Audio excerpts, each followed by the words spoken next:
आप देख रहे हैं स्पेशल रिपोर्ट और आपके साथ में विजेंद्र सोलंकी। चीन और भारत के बीच में सीमा विवाद सालों पुराना है, दशकों पुराना भी नहीं कहिए, इसे एक सदी से ज्यादा पुराना कह सकते हैं। सीमा निर्धारण नहीं, वजह है सीमा को चीन मानता नहीं।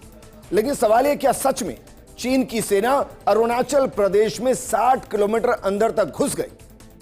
क्या वाकई में सोशल मीडिया पर जो एक खबर तेजी से फैली और देखते ही देखते हजारों अकाउंट से इस खबर को चलाया गया, बाकायदा वीडियो दिखाया गया और किसी अकाउंट से मोदी को कटघरे में खड़ा किया गया, तो कहीं जवानों को बंदी बताया गया, तो कहीं भारतीयों को बंधक बनाते हुए वीडियो में दिखा दिया गया। हालात ये हो गए कि सोशल मीडिया पर चीन और भारत के बीच जंग का ऐलान तक कर दिया गया। अब सवाल यह कि क्या सच में ऐसा कुछ घटा है जो हमसे सबसे छुपाया गया और सोशल मीडिया ने उसका खुलासा कर दिया, या फिर देश में अशांति फैलाने, सरकार को कटघरे में खड़ा करने, मोदी सरकार की छवि को खराब करने और देश की अखंडता को चुनौती देने के लिए ऐसा किया गया? चलिए आपको इस खबर के सच के साथ ये बताएंगे कि वर्तमान स्थिति क्या है, एलएसी की वर्तमान हकीकत क्या है, अरुणाचल प्रदेश कब बना, भारत का हिस्सा कब हुआ, क्योंकि इससे कोई फर्क नहीं पड़ता। सच यह है कि भारत का अखंड हिस्सा है अरुणाचल प्रदेश और हमेशा रहेगा।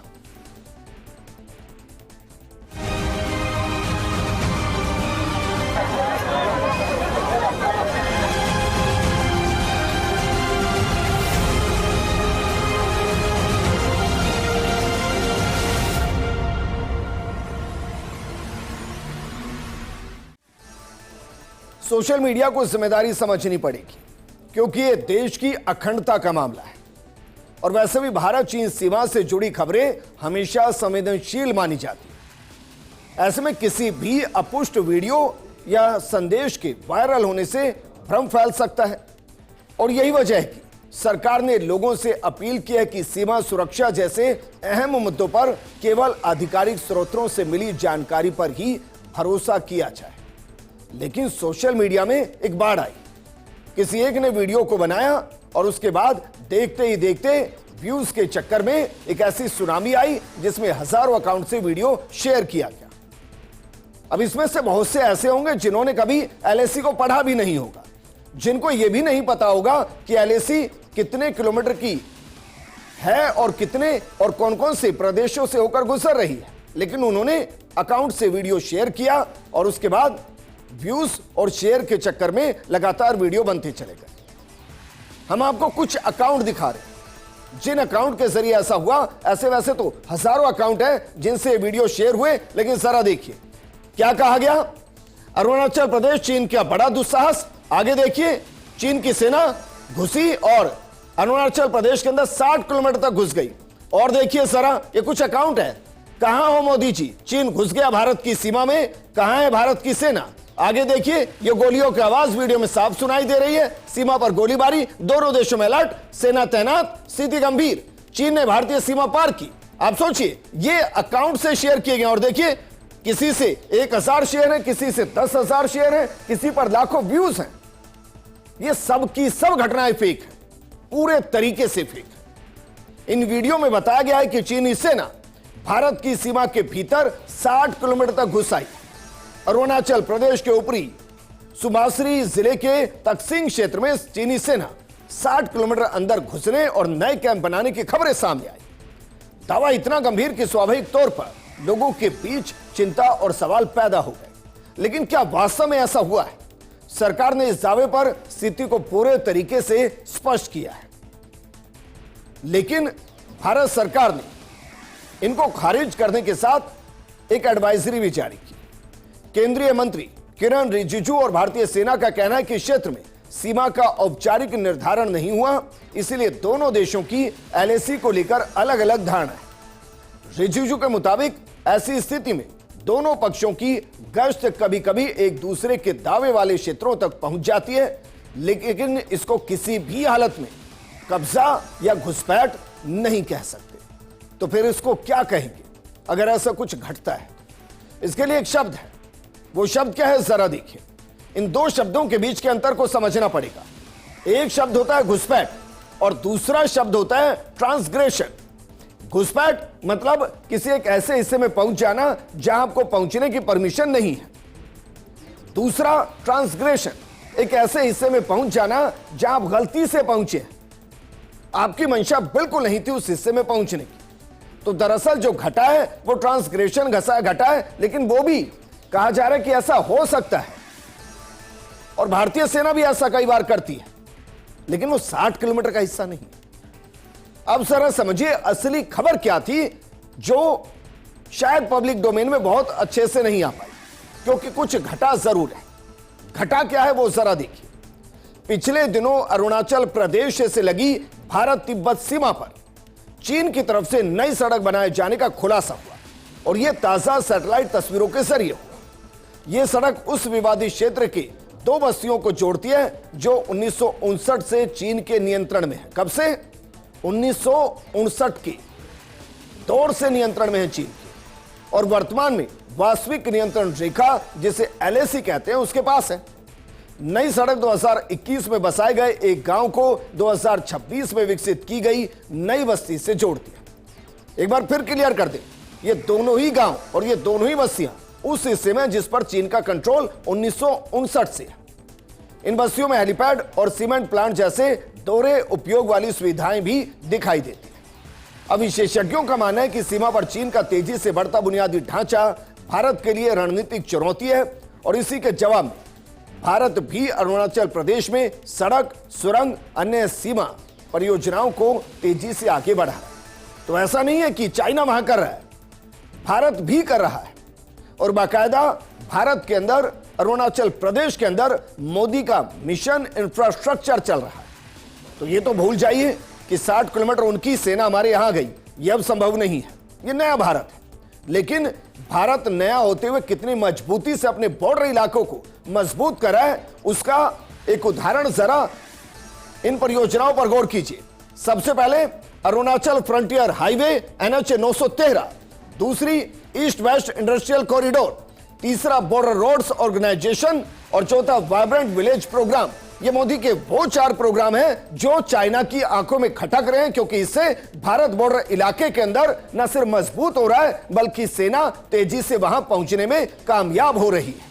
और यही सबको खटक रहा है क्योंकि मोदी ने मजबूत की है सुरक्षा बॉर्डर इलाकों के अंदर। बाकायदा चीन भारत सीमा पर चीन का निर्माण गतिविधियों के जवाब में भारत अरुणाचल प्रदेश में एक बड़े और रणनीतिक महत्व वाले इंफ्रास्ट्रक्चर प्रोजेक्ट पर काम कर रहा है और इसका मुख्य हिस्सा अरुणाचल फ्रंटियर हाईवे NH 913 है जो 1748 किलोमीटर लंबी सड़क है। बोमडीला से विजयनगर तक ये सड़क जाती है और ये सड़क सीमा से सिर्फ 20 किलोमीटर दूरी तक जाती है ताकि सैनिकों की आवाजाही आसान हो सके, चीन की गतिविधियों पर नजर रखी जा सके। लगभग 40,000 करोड़ रुपए की लागत वाले इस प्रोजेक्ट में 800 किलोमीटर का ग्रीनफील्ड कंस्ट्रक्शन जो एकदम नया है, इसके साथ नई सुरंगें और पुल शामिल है।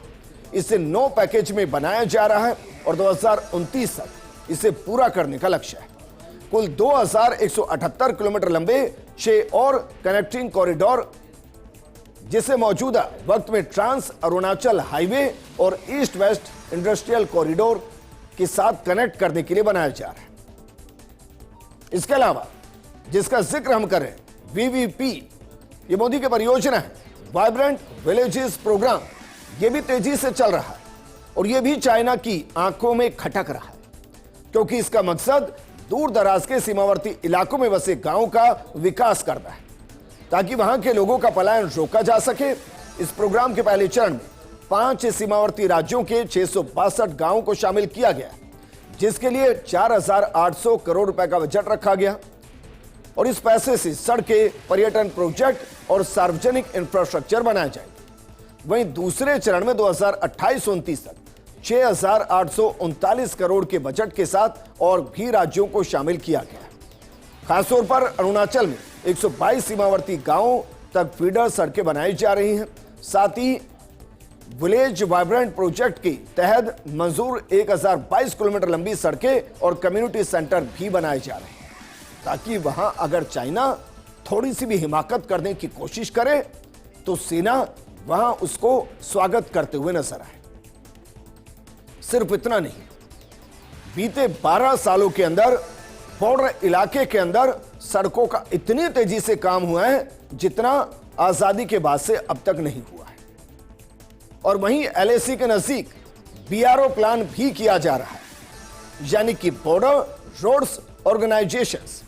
ये दूर दराज की चौकियों को हाईवे नेटवर्क से जोड़ने के लिए कई प्रोजेक्ट शुरू हुए हैं, जिनमें सेला टनल का निर्माण पूरा किया जा चुका है।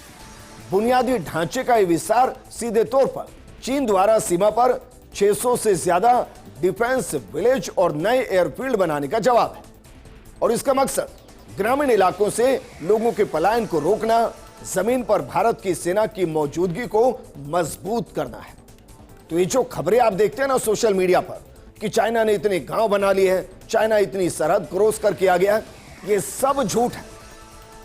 चाइना ने एक कदम इधर नहीं रखा और ना रख सकता है।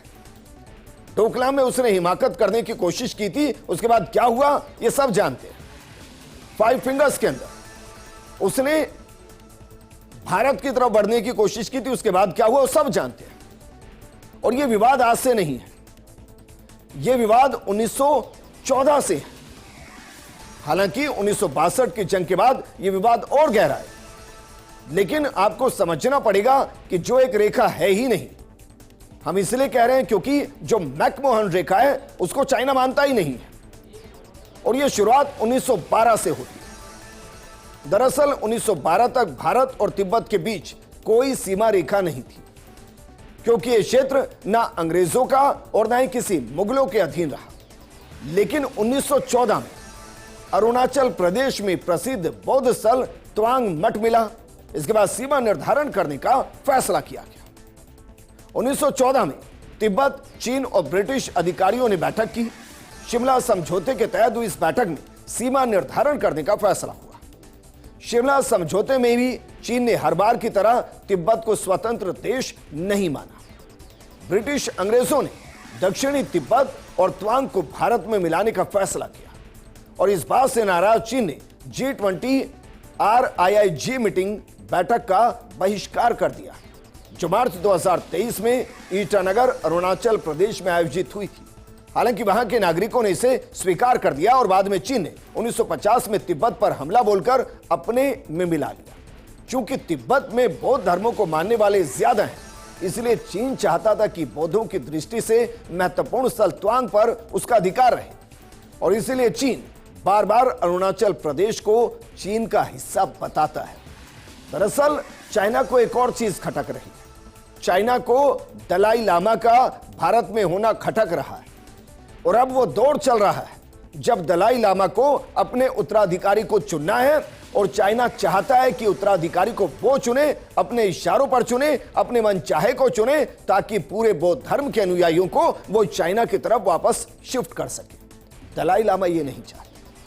वो चाहते हैं कि दलाई लामा जो अगला हो स्वतंत्र हो, वो बाकायदा बौद्ध परंपराओं के हिसाब से हो, और ये सिर्फ भारत में रहकर ही मुमकिन हो सकता है, और ये भी चाइना को खटक रहा है। लेकिन भारत में क्या वाकई में लोगों को एक खटक रहा है कि देश तेजी से आगे बढ़ रहा है? क्योंकि इस तरीके की खबरें, वो भी बिना प्रमाणिक दस्तावेजों के। आप सोचिए, जिन वीडियो को दिखाया गया उनमें से कोई मणिपुर का वीडियो है, कोई जम्मू कश्मीर का वीडियो है, कोई कहीं और का वीडियो है, और उसे अरुणाचल का दिखाकर यह बताया जा रहा है कि 60 किलोमीटर अंदर चीनी सेना घुस गई है। कोई फैक्ट चेक नहीं, किसी को कोई फर्क नहीं पड़ रहा कि यह भारत की अखंडता पर उठा सवाल है, यह भारत की सेना पर उठा सवाल है। लेकिन जिस सरहद की हम बात कर रहे हैं, जो LAC, उसको किसने बनाया? जरा एक नजर इस पर डालिए, और इस विवाद को आगे बढ़ाते हुए आपको बताएंगे कि यह दरअसल कैसे आगे बढ़ता हुआ आज तक सॉल्व नहीं हुआ है। 1914 का साल था, शिमला समझौता था, इसमें शामिल थे भारत, चीन और तिब्बत। इसमें भारत को आप ब्रिटिश अधीन भारत उस दौर में कह सकते हैं। जो सीमा निर्धारण का जिम्मा दिया गया वो हेनरी मैकमोहन को दिया गया। इसके समर्थन में जो हेनरी मैकमोहन ने जो लाइन खींची, जो LAC खींची, उसके समर्थन में भारत और तिब्बत दोनों आ गए। लेकिन विरोध में चीन हो गया, क्योंकि यहां तिब्बत को स्वतंत्र दिखाया गया और यह चाइना को नागवार गुजरा, और इसलिए तब से ही लेकर अब तक चाइना पूरे अरुणाचल के एक बड़े हिस्से पर आंखें गड़ाकर बैठा है, जबकि शायद ये चाइना भी जानता है कि अब भारत से अखंड अरुणाचल को लेना असंभव है, क्योंकि वो उसका कभी था ही नहीं। अब जरा देखिए, अरुणाचल प्रदेश भारत का अखंड हिस्सा कब बना और कैसे भारत में शामिल हुआ। 21 जनवरी 1972 से पहले उसका नाम अरुणाचल प्रदेश नहीं था, उसे NEFA कहते थे, और 1972 में 21 जनवरी 1972 को अरुणाचल केंद्र शासित प्रदेश हुआ, जबकि 20 फरवरी 1987 को 24वां राज्य घोषित किया गया और पूर्ण राज्य का दर्जा अरुणाचल प्रदेश को भारत सरकार की तरफ से दिया गया। और तभी से अरुणाचल प्रदेश भारत का अभिन्न अंग है। अभिन्न का मतलब समझते हैं ना, जिसकी तरफ अगर कोई आएगा तो पूरे भारत से जंग को मोल लेगा। ऐसा नहीं है कि चाइना के एक हिस्से में चाइना घुस जाएगा, नहीं, वो भारत की सरहद है, वो भारत का 24वां प्रदेश है, वो भारत का अखंड अरुणाचल है, किसी की हिम्मत नहीं उधर आने। और लेकिन इन सब के बीच में चाइना अपनी आवाम को खुश करने के लिए कभी नाम बदलता है, कभी बयान देता है, और वो वहां की सियासत का हिस्सा है। मसलन जरा देखिए, नाम बदलो नीति चाइना की कैसे चल रही है। 2017 में 6 जिलों के नाम, क्षेत्रों के नाम अरुणाचल में चाइना ने बदल दिए। 2021 में 15 नाम, 23 में 11 नाम, 24 में 30 नाम, 2025 में 27 नाम। अब वो बदलता रहता है, वो अपने इतिहास में हो सकता पढ़ाता भी हो, लेकिन भारत के अंदर अरुणाचल के वही नाम है जो पहले थे, जो उसके 24वें राज्य बनने के साथ थे। उसमें कोई बदलाव नहीं है। उल्टा चाइना ने जब जब ये नाम बदले हैं, भारत सरकार ने आईना दिखाया है। लेकिन अब जरा समझिए, 3 सेक्टर्स ऐसे जहां चाइना के साथ सीधा सीमा साझाकरण होता है, और ये 3 सेक्टर कौन कौन से हैं ये जरा देखिए। जो पहला है वो पूर्वी है, लंबाई 1346 किलोमीटर, सीमा अरुणाचल प्रदेश और सिक्किम ईस्टर्न। दूसरा है मध्य, जो कि लंबाई 545 किलोमीटर है, इसकी सीमा उत्तराखंड और हिमाचल मिडिल सेक्टर से लगती है। तीसरा है पश्चिमी, लंबाई है 1597 किलोमीटर, सीमा लद्दाख और पश्चिमी सेक्टर से लगती है। अब जिन्होंने सोशल मीडिया पर वीडियो डाले, उनको शायद इसकी जानकारी भी नहीं होगी कि इनमें से कौन से हिस्से के अंदर के वो वीडियो है, लेकिन वो धड़ाधड़ शेयर कर रहे हैं। अब जरा समझिए, एक तरफ तो ड्रैगन की बात हो रही है, अब दूसरी तरफ भारत की बात कीजिए।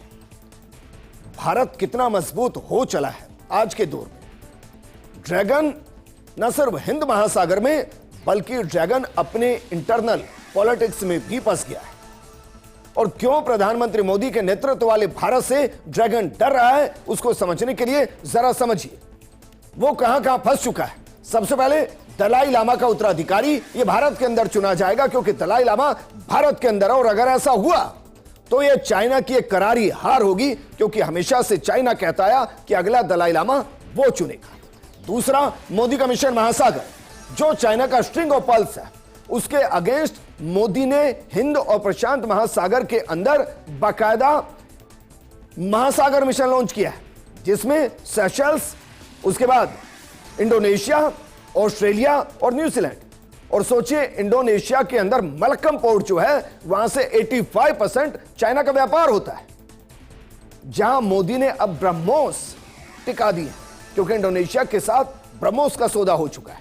यह चाइना को खटक रहा है। इसके अलावा मलक्का पोर्ट पर भारत की पकड़, जिसका जिक्र अभी हम कर रहे थे, और रेयर अर्थ मेटल और चिप प्रोडक्शन। अभी तक भारत की और दुनिया की डिपेंडेंसी चाइना पर थी, लेकिन अब इन 2 बड़े सेक्टर पर भी मोदी के नेतृत्व में भारत मजबूती से आगे बढ़ रहा है। न सिर्फ रेयर अर्थ मेटल की तरफ, बल्कि चिप प्रोडक्शन में भी भारत बहुत तेजी से आगे बढ़ रहा है।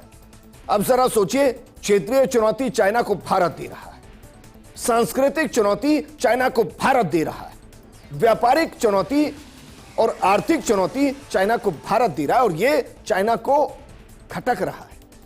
अब जिनको वीडियो बनाने, वो ये वीडियो बनाए कि भारत कितनी तेजी से आगे बढ़ रहा है और चाइना किस तरीके से इस वक्त फंस रहा है। अब जरा अरुणाचल प्रदेश पर जो विवादों के पीछे तर्क है, उनको समझिए, क्योंकि इस तस्वीर को जो हम दिखा रहे हैं, इसमें आपको चारों पॉइंट समझ में आए होंगे। अब जरा समझिए भारत और चाइना का तर्क क्या है इस पर। चाइना क्या कह रहा है? अरुणाचल प्रदेश के लगभग 90,000 वर्ग किलोमीटर क्षेत्र को दक्षिण तिब्बत का वो हिस्सा मानता है। इसका आधार ऐतिहासिक सांस्कृतिक संबंध रखकर तवांग मठ का लहास को लिंक से बताना है। चीन कभी कभी इस क्षेत्र में गांवों स्थानों के नाम बदलकर अपने आप को खुश कर लेता है। भारत मैकमोहन लाइन को कानूनी और पारंपरिक सीमा मानता है। अरुणाचल प्रदेश 1987 से भारत का पूर्ण राज्य और भारत इसे अपना अभिन्न अंग मानता है। भारत का तर्क क्षेत्र पर ऐतिहासिक रूप से तिब्बती प्रशासनिक नियंत्रण नहीं था और इसलिए यह चाइना का हिस्सा हो ही नहीं सकता। इन सबको लेकर सरकार ने भी स्पष्टीकरण दिया। केंद्रीय मंत्री किरण रिजिजू ने बयान दिया और कहा कि घुसपैठ के इन दावों को वो खारिज करते हैं। उन्होंने कहा कि भारत की सीमा में कोई घुसपैठ नहीं हुई। भारत चीन सीमा स्पष्ट रूप से सीमांकित नहीं है, जिसके कारण दोनों देशों की सीमाएं अपनी समझ के अनुसार गश्त करती है। ऐसे में कभी कभार ट्रांसग्रेशन यानी कि सीमा उल्लंघन की घटनाएं होती हैं, जो भारतीय सेना भी कई बार चाइनीज सीमा की तरफ जाकर करती है। यह प्रोग्राम हमने इसलिए किया क्योंकि एक बड़ा तबका होगा जो सोशल मीडिया पर यह खबर देखकर कि भाई चाइना की सेना 60 किलोमीटर भारत की सीमा में घुस गई, क्या यह संभव है? अब सोच के देखिए, क्या यह संभव है? लेकिन धड़ाधड़ वीडियो बने हैं, धड़ाधड़ शेयर हुए हैं, बिना किसी ने दिमाग लगाए कि क्या वाकई में भारतीय सेना के होते हुए संभव है? यह असंभव है। और यह मामला सिर्फ सीमा विवाद का नहीं है। आप सोचिए, यह भारत की अखंडता, भारत की सेना को चुनौती देना, भारत की सरकार को चुनौती देना, भारतीयता को चुनौती देना, और जो अखंड अरुणाचल प्रदेश है, क्या भारत उसकी सुरक्षा नहीं कर पा रहा? इस बड़े सवाल को खड़े करने जैसा है। इसलिए इस तरीके की वीडियो जो भी डाले उसको 4 बार क्रॉस चेक करना चाहिए, क्योंकि यह सिर्फ एक वीडियो नहीं है, यह भारत की अखंडता का उल्लंघन है। और आप भी जब ऐसे वीडियो देखें तो उनको शेयर करने की बजाय सवाल कीजिए कि इसकी प्रामाणिकता दीजिए। इस प्रोग्राम में फिलहाल इतना ही। आप बने रहिए फर्स्ट इंडिया न्यूज के साथ। नमस्कार।